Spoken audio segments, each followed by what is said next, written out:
لوگوں میں پتہ نہیں کیوں بے سند اور غلط باتیں، من گھڑت باتیں، جذبات ابھارنے کے لیے کہی اور سنی جاتی ہیں۔ ایسا ہی ایک واقعہ فتاوی محمودیہ جلد نمبر 4 میں ایک سوال ہے اور اس کا جواب حضرت مفتی محمود حسن گنگوہی علیہ الرحمہ نے تحریر فرمایا ہے۔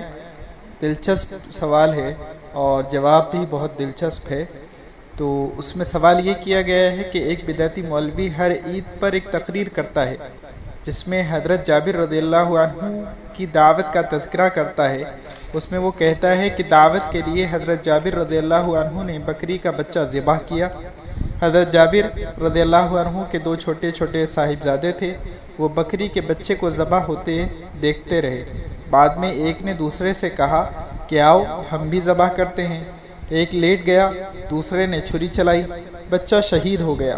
دوسرے نے جب یہ منظر دیکھا تو گھبراہٹ سے مکان کی چھت سے بھاگتا ہوا گرا، وہ بھی جاں بحق ہو گیا۔ حضرت جابر رضی اللہ عنہ نے دونوں بچوں کو لپیٹ کر چٹائی میں ایک کونے میں کھڑا کر دیا تاکہ دعوت کے نظام میں فرق نہ آئے۔ تمام صحابہ حاضرین نے کھانا کھایا مگر حضور اکرم صلی اللہ علیہ وسلم نے نہیں کھایا۔ کھانے سے پہلے فرمایا کہ جابر دونوں بچوں کو لاؤ، ساتھ میں کھانا کھائیں گے۔ اول ٹال مٹول کیا، بالآخر معاملے کی نوعیت پیش کر دی کہ ایسے ایسے معاملہ ہوا ہے۔ آپ صلی اللہ علیہ وسلم نے فرمایا کہ جاؤ اور ان کو نکال لاؤ۔ جب حضرت جابر رضی اللہ عنہ چٹائی کے پاس پہنچے تو دونوں کلمہ شہادت پڑھتے ہوئے ساتھ میں آئے۔ کیا اس قسم کی کوئی ضعیف روایت بھی ہے؟ اور پھر وہ اس پر مسالہ لگا کر اہل حق پر کیچڑ اچھالتا ہے۔ تو یہ سوال کیا گیا جس کا جواب حضرت مفتی محمود حسن گنگوہی علیہ الرحمہ نے یہ ارشاد فرمایا کہ روایت اتنی ثابت ہے کہ غزوہ خندق کے وقت حضرت جابر رضی اللہ عنہ حضرت رسول اکرم صلی اللہ علیہ وسلم کے چہرے انور پر نقاہت اور کمزوری کا اثر دیکھا۔ انہوں نے بےتاب ہو کر گھر آئے، بکری کا بچہ ذبح کیا، بیوی کو کھانا پکانے کے لیے کہا اور خود نبی اکرم صلی اللہ علیہ وسلم کو اطلاع دی۔ آپ صلی اللہ علیہ وسلم نے دریافت فرمایا کہ کیا کھانا ہے؟ بتلایا کہ بکری کا بچہ ہے، تھوڑی جو ہے، ان کی روٹی ہے۔ ارشاد فرمایا یہ تو بہت ہے، اور ایک بڑے مجمع کو ساتھ لے کر تشریف لے گئے۔ برکت کے لیے گوشت کی ہانڈی میں اور روٹی کے آٹے میں لعاب دہن ڈالا، کچھ پڑھ کر دم کیا اور 10 آدمیوں کا حلقہ بنا کر روٹی اور گوشت کھلایا، یہاں تک کہ سب سیر ہو گئے۔ گوشت بھی ہانڈی میں باقی رہا، روٹی بھی تنور میں پکتی رہی۔ یہ واقعہ صحیح بخاری میں موجود ہے۔ لیکن حضرت جابر رضی اللہ عنہ کا حال یہ ہے کہ ان کے والد غزوہ احد میں شہید ہو گئے تھے۔ یہ اس وقت کم عمر تھے۔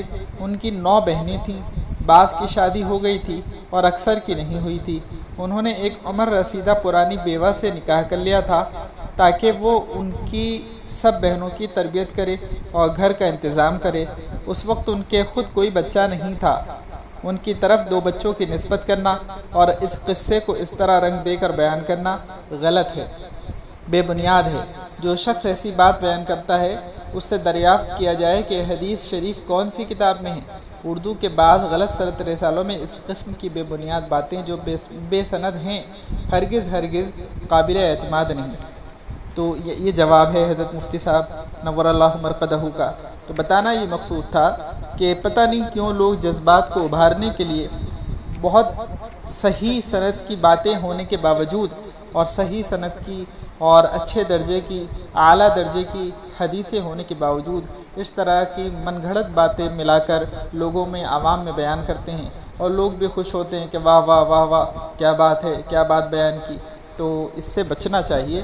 اللہ کے نبی صلی اللہ علیہ وسلم نے سختی سے منع کیا ہے کہ کوئی حدیث موضوع کی جائے اور کوئی جھوٹی بات اللہ کے نبی صلی اللہ علیہ وسلم کی طرف منسوب کی جائے۔ اللہ تعالی ہم سب کو ہدایت نصیب فرمائے۔